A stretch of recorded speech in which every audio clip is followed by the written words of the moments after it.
আমরা চাইলে সমাবেশটি ঘোষিত স্থানেই করতে পারতাম।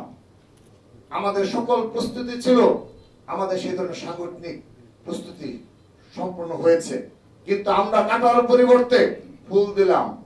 আমরা উস্কানির বিপরীতে শান্তি ও সহাবস্থানের বার্তা দিলাম। আমরা মনে করি আমরা অকারণ উত্তেজনা ছড়ানোর বদলে উদারতার অনন্য দৃষ্টান্ত স্থাপন করলাম। আমরা মনে করি এই ঘটনা বাংলাদেশের ছাত্র রাজনীতির ইতিহাসে শান্তি, সম্প্রীতি, উদারতা ও সৌহার্দ্যের অনন্য নজির হয়ে থাকবে। যারা সফল অভ্যুত্থানের পর অভ্যুত্থানের একক মালিক হয়ে উঠতে চাইছেন, আশা করি এই উদারতার পর তারা নিজেদের সম্বিত ফিরে পাবেন এবং সঠিক ও সুস্থ ধারায় নিজেদের রাজনৈতিক কার্যক্রম পরিচালনা করবেন। অন্য সকল মত ও পথের প্রতি ন্যূনতম শ্রদ্ধা পোষণ করবেন। সকল বিষয়ে হঠকারিতার রাস্তা পরিত্যাগ করবেন। আজকের মেসেজ খুবই পরিষ্কার।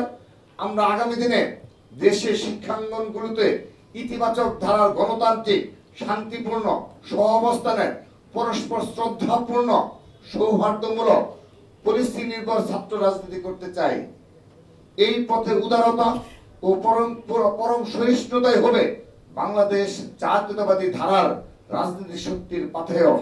সবাইকে ধন্যবাদ জানিয়ে আবারও বলছি, আমাদের কেন্দ্রীয় শহীদ মিনারের পূর্ব ঘোষিত স্থান পরিবর্তন করে এনসিপি বারবার অনুরোধের কারণে আমরা সেটি শাহবাগে স্থানান্তর করলাম। সবাইকে ধন্যবাদ। বাংলাদেশ প্রিয় ভাই ও বোনেরা, আপনারা অবগত আছেন যে বিগত সময়ে বাংলাদেশ জাতীয়তাবাদী দল যখন রাষ্ট্র পরিচালনা দায়িত্বে ছিল, তখন ক্যাম্পাসগুলোতে ন্যূনতম রাজনৈতিক সহাবস্থান বজায় ছিল। সকল মত ও পথের ছাত্র সংগঠনগুলো ক্যাম্পাসে অবস্থান করে তাদের কার্যক্রম পরিচালনার সুযোগ পেত। কিন্তু 2008 সালের এই কালচারটি একেবারেই বিলুপ্ত হয় এবং সকল ক্যাম্পাসে বর্তমানে নিষিদ্ধ সংগঠনের একচেটিয়া আধিপত্য প্রতিষ্ঠিত হয়েছিল। দীর্ঘ 16 বছর ধরে বাংলাদেশ জাতীয়তাবাদী ছাত্র দলের নেতাকর্মীরাই নিজেদের জীবন, রক্ত, কেরিয়ার, পরিবারকে বিসর্জন দিয়ে ক্যাম্পাসগুলোতে স্বনামে ফ্যাসিবাদের প্রতিরোধ জারি রেখেছিল।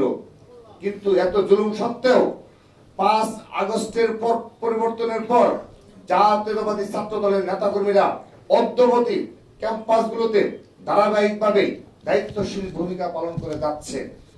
দেশের একক বৃহত্তম ছাত্র সংগঠন হয়েও আমাদের নেতাকর্মীরা 5 আগস্টের পর কোথাও হল দখল করেনি, কোথাও সিট দখল করেনি, কোথাও কাউকে জোরপূর্বক কর্মসূচিতে নিয়ে আসেনি।